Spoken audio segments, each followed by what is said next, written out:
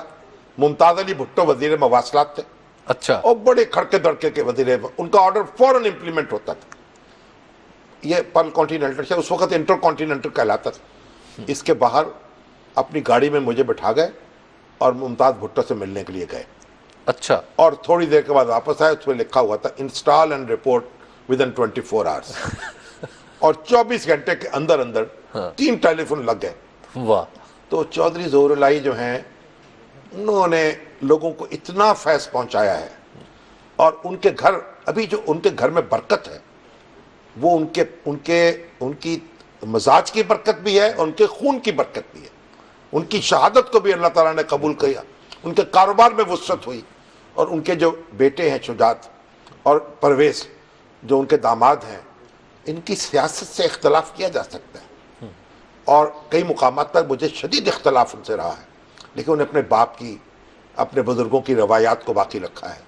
ایک دسترخوان وسیع ہے, جو آتا ہے, دیکھیں نا, ایک لنگر ہے. جیسے آپ دیکھیں ہمارے یہاں بزرگوں کی خانقاہوں پہ لنگر ہوتا ہے نا, ان کے گھروں میں اس طرح کے لنگر ہیں. اور جو مسئلہ آپ لے کے چلے جائیں, آپ جانتے ہو نہ جانتے ہو. اور چوہدری صاحب ایک دن مجھے گھر سے بلایا. اچھا, کہنے لگے آپ, اچھا, انداز بڑا عجیب تھا, میرے گھر کے پاس تھا ان کا گھر. تو کہنے لگے اچھا, فون کیا, آپ کیا کر رہے ہیں؟ میں کہا اچھا کتنی دیر میں گھر سے نکلیں گے؟ کیونکہ میں نے آنا ہے آپ کے پاس. میں نے کہا میں ذرا کام ہے. میں نے کہا نہیں, میں آپ کے پاس سے ہوتا جاتا ہوں, میں دفتر جا رہا ہوں, راستے میں آپ کا مکان پڑتا. تو مجھے ایک لفافہ دیا, اس میں 500 روپے تھے. 500 روپے اس وقت بہت ہوتے تھے. اچھا, بہت ہوتے تھے. آج کے آپ سمجھے 20,000 25,000 کے برابر ہوں گے. ٹھیک. کہنے لگے میں جا رہا ہوں راولپنڈی, اور یہ کام ہے جو آپ نے خود کرنا ہے, کسی دوسرے کو نہیں بھیجنا. مجھے لوگوں پہ اعتبار نہیں ہو رہا تھا, اس لیے میں نے خود آپ کو زحمت دی. میں نے کہا کیا کرنا؟ انہوں نے کہا آپ نے حبیب جالب کے بعد گھر جانا ہے. گھوڑا ہسپتال کے قریب ان کا گھر ہے. وہ شاید اس وقت جیل میں تھے حبیب جالب, اور یہ آپ نے خود ان کی اہلیہ کو دینا ہے. واہ. اور چودھری ظہور الہی, میرے اور ان کے درمیان بھٹو صاحب کی سے جو اختلاف تھا وہ مشترک تھا, اور اسی اختلاف نے ہمیں ایک دوسرے کی محبت میں مبتلا کر دی. ٹھیک. اور میں آج بھی ان کو یاد کرتا ہوں, ان کے لیے دعا کرتا ہوں. جی. اور اللہ تعالیٰ ان کی مغفرت کرے, آمین, اور ان کی جو خوبیاں قبول کرے. شمس صاحب, آپ سمجھیں آج کہ ہمارے پاس ایک ذاتی جو نقصان ہے, میں سمجھتا ہوں ملکی سیاست کا تو جو نقصان ہوا سو ہے, ایک ذاتی نقصان ہے ہمارے جو پاس. محسوس کرتا ہوں. شمس صاحب وقت آج ختم ہو گیا, لیکن ایک سوال ہے بڑا دلچسپ. وہ یہ ہے کہ جی نسٹ یونیورسٹی ہے اسلام آباد کی, سرکاری یونیورسٹی, وہاں پر جو ہے جی ایک ڈریس کوڈ نافذ کیا گیا ہے جس پہ خواتین کے لیے, اور اگر اس ڈریس کوڈ کی پابندی نہیں ہوگی تو جرمانہ بھی ہوگا. ساتھ ایک خبر بھی لنک کی ہے, پوچھنے والے ہیں جی عذرا خاتون ہے. Azra National University of Science and Technology. Dress code تو اس طرح نہیں لگا, انہوں نے کہا ہے کہ جو بچیاں جو ہے نا, یہ جینز پہن کے آتی ہیں نا, اور ٹائٹس یعنی کسے ہوئے قمیضیں, ایسی قمیضیں ہیں جو پنجابی کا نہیں, وہ کہ میرا کلت سے ٹوٹ پہنا تنگ ہو گیا, تو وہ جو جیسے معلوم ہوتا کہ یعنی بس تنگ بنیان پہنی, جیسے وہ لباس پہن کے آتی ہیں, وہ لباس نہ پہنے.